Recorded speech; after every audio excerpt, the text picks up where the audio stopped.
Hello my dear friends, welcome back to Gyan Sagar. My self प्रेरणा दशरंते और आज हम लोग देखेंगे मैथ सेम 2 का। ठीक है, सेट पेपर 2 है। चलिए, आपका फुल मार्क्स 75 है और आपको टाइम कितना मिलेगा, 3 आवर्स का मिलेगा। और आपको पासिंग मार्क्स इसमें आपका कितना है, 30। ठीक है, तो फेल नहीं होना है, किसी को दिक्कत हो जाएगा। तो चलिए, ग्रुप ए में हमारा है क्या क्वेश्चन है भाई, कंपलसरी है। 1 में क्या है, if 5a + 5 is equals to 40, ये हमारा गिवन है। ठीक है, और क्या एक गिवन है भाई, then the average of a A and B is 4। मतलब इन दो ए और बी का एवरेज दिया हुआ है कितना, हमारे पास 4 है। ठीक है, तो आपको पूछना है कि ट्रू है कि फॉल्स है ये स्टेटमेंट। तो ये तो आपको पता नहीं चलेगा, ये आपको बनाना पड़ेगा। तो चलिए हम लोग बनाने का कोशिश करते हैं। ठीक है, तो सबसे पहले हमारा क्या है, 5a + 5b is equals to 40 है। ठीक है, कोई दिक्कत नहीं है इसमें। हम क्या करेंगे, 5 को कॉमन ले लेंगे तो हमारे पास क्या बचेगा, a + b is equals to 40 में 5 के टेबल में 40 कितने बार में आपका आएगा, 8 बार में, है ना। तो ये हमारा दूसरा इक्वेशन मिल गया। ठीक है, तो हमें ये क्या पता चल रहा है कि ये जो दो नंबर है, ठीक है, ये जो दो नंबर है इसका सम कितना दिया हुआ है आपको, 8 दिया हुआ है। ठीक है, और हमें एवरेज का मतलब क्या पता है कि सम ऑफ नंबर। ठीक है, तो सम ऑफ नंबर यहाँ पे क्या हो जाएगा, 8। एवरेज निकालने के लिए क्या हो जाएगा, सम ऑफ नंबर डिवाइडेड बाई क्या होगा, टोटल नंबर ऑफ टर्म्स। तो आपका यहाँ पे कितना है टर्म्स, तो ए और बी दो टर्म्स है तो क्या हो जाएगा, 2। यानी आंसर क्या आ गया, 4 आ गया। दैट मीन क्या हो जाएगा, ये स्टेटमेंट हमारा ट्रू हो जाएगा। पता चल गया होगा कैसे बनाना है। ठीक है,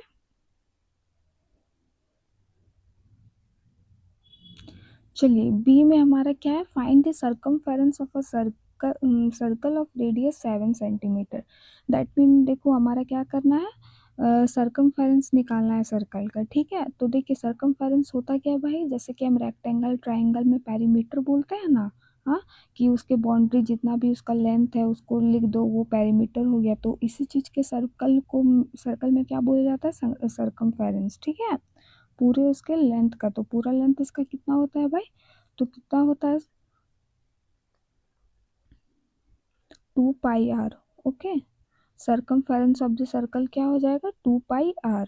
और रेडियस हमारा कितना गिवन है भाई, तो 7 सेंटीमीटर है। ओके, 7 सेंटीमीटर है, तो अब हम इसमें फॉर्मूला में लगा देंगे, 2 × 22/7। और हमारा आर का वैल्यू कितना है, 7। ओके, तो यहाँ से 7 7 कट जाएगा, 2 2 = 44। यानी हमारा आंसर कितना आ गया यहाँ पे, 44 सेंटीमीटर। ओके, अब यहाँ पे पूछ दिया एरिया, अगर सेम चीज देता, एरिया पूछ देता तो क्या हो जाता, πr² हो जाता। सर्कमफेरेंस क्या है इसका, 2πr, याद रहेगा।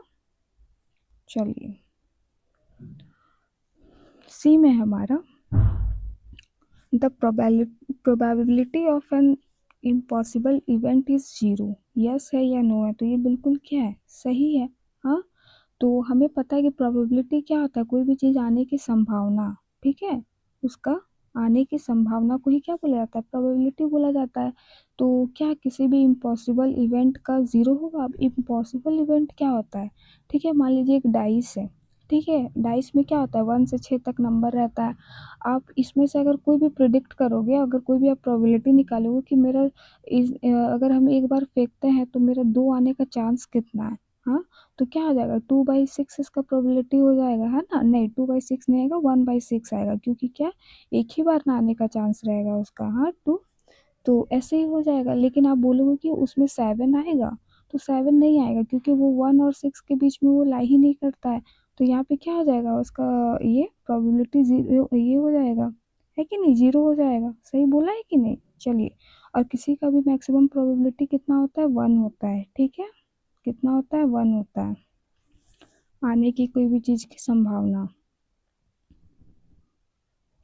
चलिए, D number, find an arithmetic mean of 5 consecutive number. ठीक है, अर्थमेटिक मीन बोला है यानी एम। ठीक है, कितने नंबर्स का बोला, 5 कंसेक्यूटिव नंबर। अब आपको कंफ्यूज ना आने कि 5 कंसेक्यूटिव नंबर किसको बोल दिया है, तो वो 5 कंसेक्यूटिव नंबर क्या होता है, एक्स होता है, x+1 होता है ना, x+2। कंसेक्यूटिव मतलब लगातार, कंटिन्यूअस। ठीक है, x+1, x+2, x+3, कितना हुआ, और एक क्या आ जाएगा, x+4। ठीक है, ये आ गया।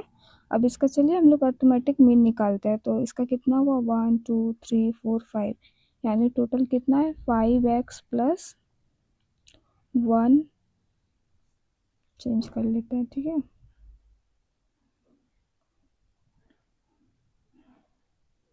2, 3 हो गया, यहाँ पे 6 हो गया और 4 हो गया, 10 हो गया, यानी 5x प्लस 10, ठीक है। कितना आया है हमारा 5x प्लस 10, ओके। तो अर्थमेटिक मीन निकालने क्या हो जाएगा 5x प्लस 10 डिवाइडेड बाई कितना नंबर ऑफ ऑब्जर्वेशन था यहाँ पे 5 था ना, तो ये क्या हो जाएगा 5, तो 5 से 5 गया तो क्या हो जाएगा x प्लस 2, तो यही हमारा आंसर हो जाएगा, ठीक है, x प्लस 2। चलिए ई नंबर, चलिए ये वाली सीरीज में आपको फाइंड करना है, ठीक है। तो इसमें क्या हुआ है पता है, इंटू 2 हुआ है, फिर एक में +1 हुआ है, फिर इंटू 2 एक में -1 हुआ है, ठीक है। तो आप लोग इसको कर लीजिएगा, हो जाएगा, ठीक है, इतना ये नहीं कि इसको लिख पाए, ठीक है। तो ऐसे ओरली करते हैं, ठीक है। तो देखिए 2 × 2, ठीक है, 2 × 2 +4 और सॉरी 2 × 2 +1, तो क्या हो जाएगा 5 हो जाएगा, तो 5 आ गया। फिर 5 × 2 कीजिए, ठीक है, फिर हम लोग क्या करेंगे 5 × 2 कीजिए, 10 हुआ, फिर क्या हुआ -1 हो गया, तो क्या हो गया 9 हो गया।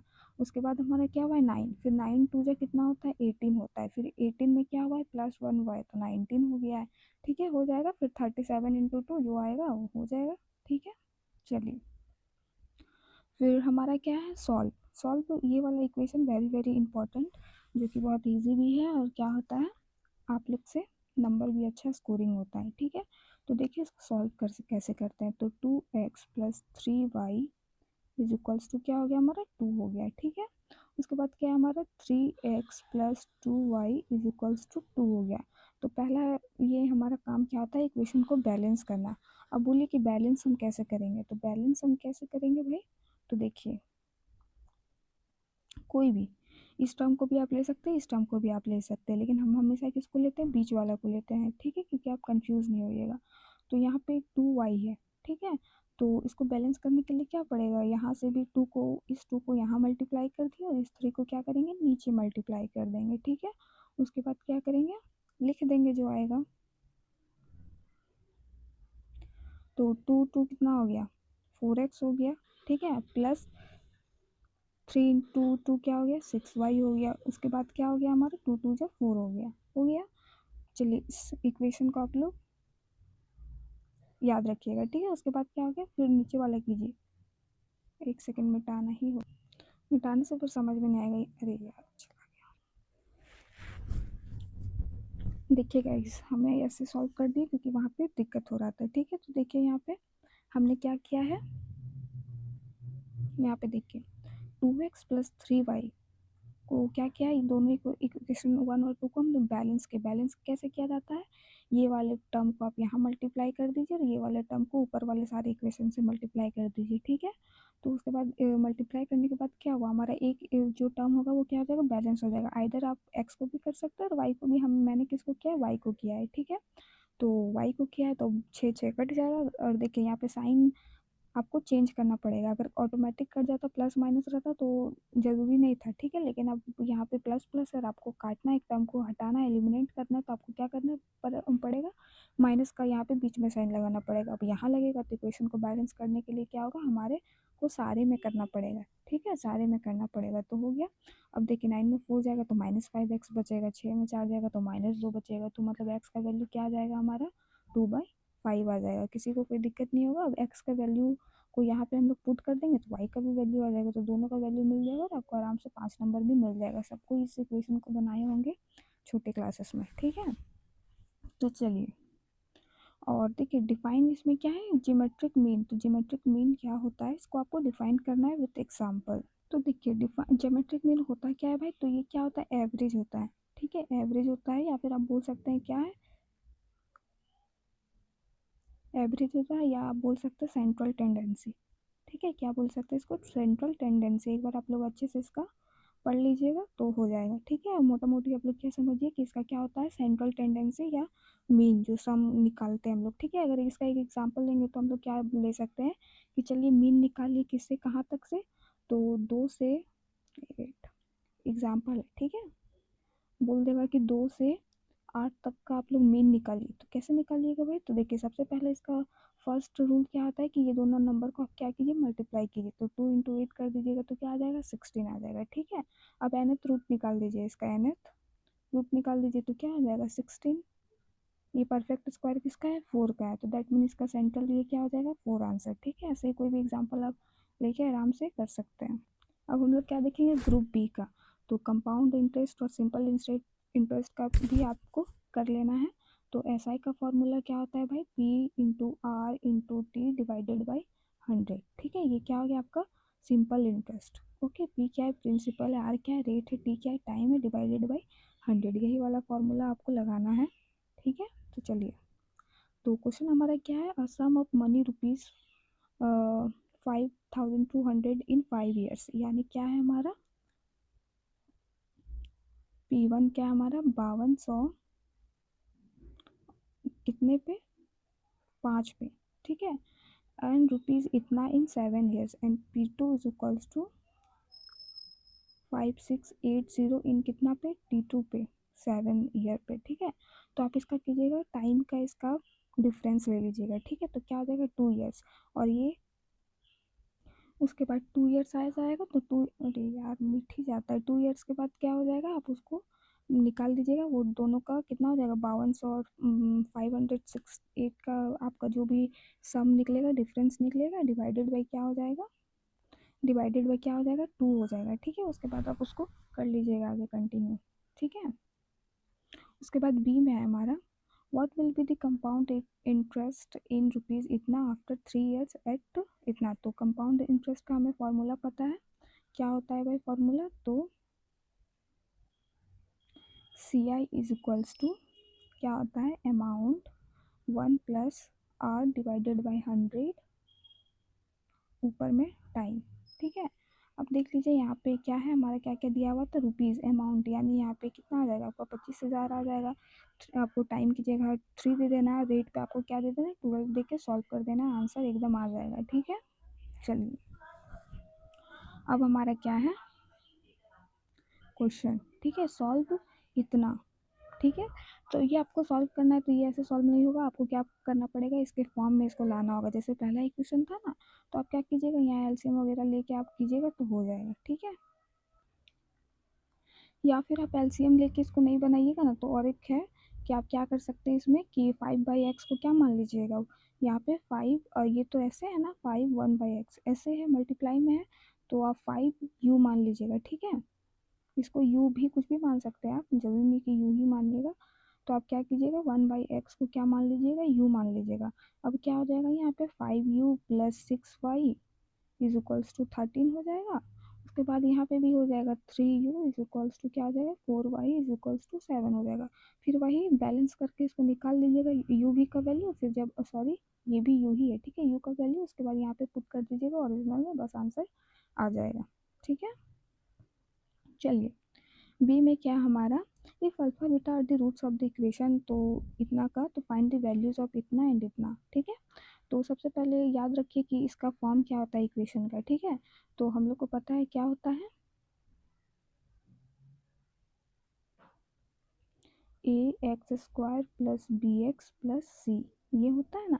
अब इसके अकॉर्डिंग हम लोग क्या लेके चलते हैं कि अल्फा प्लस बीटा का अगर ये जीरोस ऑफ द पॉलिनोमियल है तो क्या होता है माइनस बी बाई ए, और प्रोडक्ट का क्या होता है बाई सी बाई ए। ठीक है, अल्फा प्लस बीटा का क्या होता है माइनस बी बाई ए, और अल्फा इसका प्रोडक्ट कितना होता है सी बाई ए।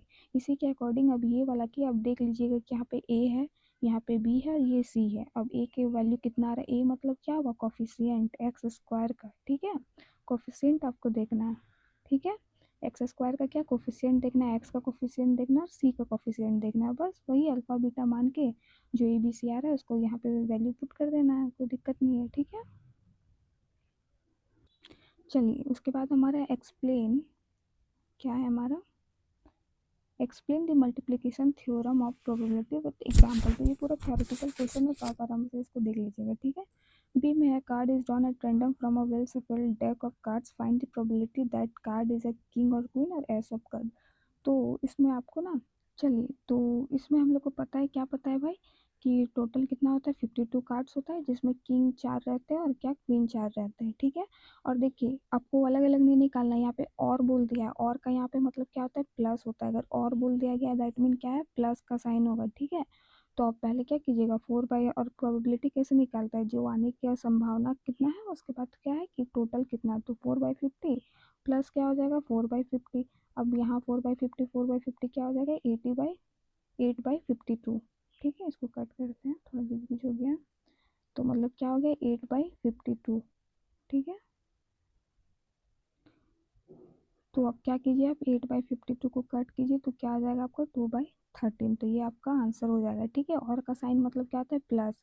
और अगर एंड दे देता तो आपको क्या हो जाता है, मल्टीप्लाई हो जाता है। तो आपको ये वाला थोड़ा सा पढ़ना पड़ेगा। ए सब क्लब कितना होता है, टोटल एक ही होता है, यानी 1/52 इसका आंसर हो जाएगा। प्रॉपर लिख के कीजिएगा, ठीक है। चलिए, 7 में है, if A and B are two events then so that P, और ये इसको कौन सा साइन है, ये ए यूनियन है, ठीक है। और क्या है, पी ए बी, और उसका फिर आपको इसको आपको सो दैट प्रूफ करना है, तो कर लीजिएगा इसको। चलिए, बी में है, P A is equal to इतना, P B is equals to इतना। फाइंड इंटरसेक्शन, इसका फॉर्मूला है, कौन सा फॉर्मूला है, हम लोग कौन सा फॉर्मूला यूज़ करते हैं, डी मॉर्गन फार्मूला। तो डी मॉर्गन फार्मूला क्या होता है, P A union B is equals to क्या होता है, P A plus P B minus, ठीक है, ये याद रखिएगा, इंटरसेक्शन ए बी। तो आपका सब दिया हुआ है, ये नहीं दिया हुआ है, निकाल दीजिएगा उसका। उसके बाद ये है, तो इसका अपोजिट बस कर देना आपको। चलिए, 8 नंबर में क्या है, define harmonic mean with example. तो harmonic mean, arithmetic mean, geometric mean, ये सब आपको पढ़ के जाना। इसमें क्या रेट और रेशियो का निकालते हैं, आप लोग कर लीजिएगा, ठीक है। बी में find the simple and weight arithmetic mean for first natural number, the weight being is corresponding to number, ठीक है। 9 में आपका क्या, find the sum of 17 terms of the इतना, ठीक है। फिर बी में arrange the given words in the alphabetically order and tick one that comes last. इसमें हम लोग क्या करते हैं ना, कि सबसे पहले देखते हैं कि डिक्शनरी में कैसे ए पहले रहता है, फिर बी, सी, डी, है ना। तो पहले देखिए, जैसे ए बी है, उसके बाद ए सी सी है, दैट मीन ये फर्स्ट में आएगा। फिर आप देखिए कि ए बी, ठीक है, ये हो गया। फिर ए कहाँ पे आ रहा है, ठीक है ना, इजी है, आप कर लेंगे इसको देख के, ठीक है। फिर इसमें भी सेम है वही डिक्शनरी वाला, कि पहले बी है, बी के बाद देखिए कि कौन सा सेकंड लेटर में कौन पहले आएगा, तो सब ए वाला बैंडिट आएगा, और क्या आएगा, बैफल आएगा। फिर इसमें से आप देखिए कि एन पहले आएगा कि एफ पहले आएगा, तो एफ आएगा तो फोर वाला पहले हो जाएगा। ऐसे आपको करना है, ठीक है। चलिए, और ये आपका नीचे इसका सॉल्यूशन दिया हुआ है। Thank you for watching, have a nice day, hope इसका सेट 2 भी आएगा, ठीक है।